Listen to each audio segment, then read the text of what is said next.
Welcome to the Peaceful Parenting Podcast. I'm your host, Sarah Rosensweet, mom of 3 young people, peaceful parenting coach, and your cheerleader and guide on all things parenting. Each week, we'll cover the tools, strategies, and support you need to end the yelling and power struggles and encourage your kids to listen and cooperate so that you can enjoy your family time. I'm happy to say we have a great relationship with our 3 kids. The teen years have been easy and joyful, not because we're special unicorns, but because my kids were raised with peaceful parenting. I've also helped so many parents just like you stop struggling and enjoy their kids again. I'm excited to be here with you today and bring you the insight and information you need to make your parenting journey a little more peaceful. Let's dive into this week's conversation. Hey all, welcome back to another episode of the Peaceful Parenting Podcast. We are heading into the end of the school year. It is late May, and a lot of schools are getting out now or going to be getting out soon. And this time of year can be tricky. So I've got a few things that I wanted to remind you about. And also I have a few tips about summer from my perspective as a parenting coach, working with thousands of families over the last 10 years. And of course, from my own perspective as a mom. First, I wanted to remind you that the end of the school year is a transition. Transitions can be tough for kids. They can bring up a lot of anxiety, especially if kids are moving from, for example, kindergarten to grade 1 or first grade, or from elementary school to middle school or middle school to high school, or even high school to college or gap year, if that's where you're at. Especially in those transition years, there can be a lot of talk, for example, in kindergarten, when you're in first grade this, or when you're in first grade that, or when you're in middle school, it's not going to be like this. And of course, these are all coming from helpful teachers who want to prepare kids for the next, step in their evolution as a student. However, it can also be very anxiety inducing. If your kid isn't in a transition year, it can still be a time of transition from the known of school, this is what we do every day, to the unknown of summer. And even though for us as grownups, we think, well, how can the end of school be a difficult time for kids? They're going to be done school. They're going to be on summer vacation. So even just going from the known to the unknown can be a time that causes some anxiety because of that transition, because of that unknown. If this is resonating for you, if you think your kid has been having a harder time than usual, I know in my membership, we've had a couple people show up and say, oh, my kid just seems to be struggling right now.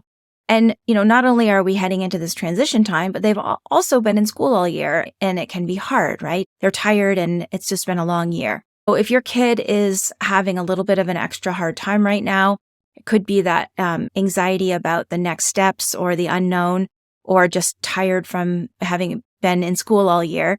If that is you, you might want to check out episode 50, where we talked about that end of school year anxiety and transitions and what you can do about it. And we'll also link to that in the show notes. But just so you know, you're not alone. You're not imagining things. This can be a difficult time, anxiety and transition wise. The other thing that I wanted to say is this can also be a time of, report cards coming out, and you may be hearing from your child's teacher. Your child is not where they're supposed to be at grade level, or they're, behind in this or behind in that.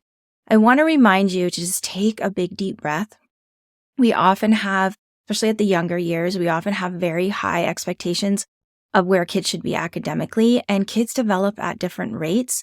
And of course, if you think your child is experiencing some challenges, like perhaps some learning disabilities, of course you want to look into that. I'm not saying that we ignore it if our child is, quote, behind or not at grade level.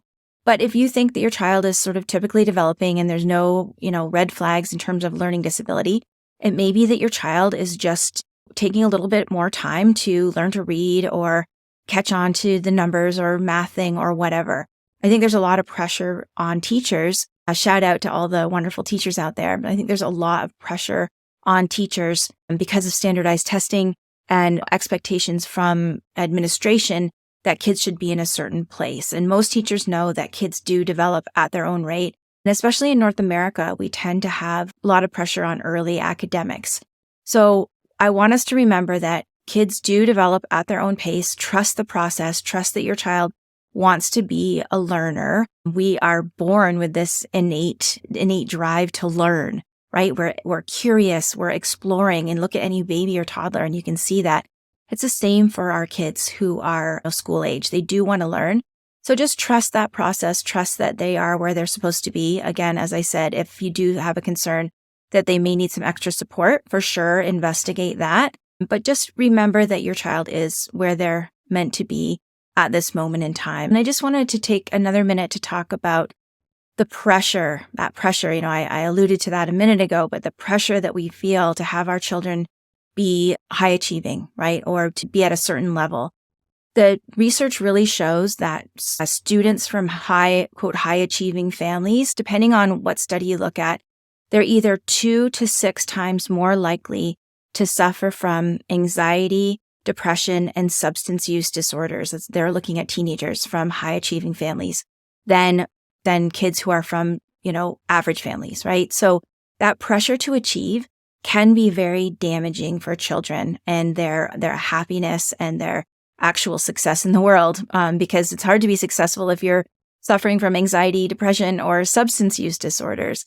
At the younger years, I think what that high achievement culture really makes us lose out on is play. So take some time this summer to really remember that what your kids need to do is play. They've been in structured environments all year with school, adult-focused and adult-organized activity of what school is. And if you're somebody who, this is going to be impossible for you because you don't have any options other than to have your kid in day camp or daycare all summer, and you have zero options, please don't take this as a moment to beat yourself up, because we are all doing the best we can. However, if you do have any options and it's not too late because your summer isn't already completely organized, I want to try to encourage you to take some time for play. So what would that look like? And I know today that most kids are in camps most of the summer. This is actually something that I struggled with. And when my kids were little, I was a stay-at-home mom, so I had no need for care in the summer, right? Because I was at home. However, most of my kids' friends had full-time working parents, and they did need care over the summer. And what that left was no one for my kids to play with. So we would maybe do a week or 2 of canoe camp or something like that just for fun. But sometimes in the summer, I would actually offer to take different kids so that they could take a week off from camp and we could just have park days and hanging out days and play days. That may or may not be possible for you.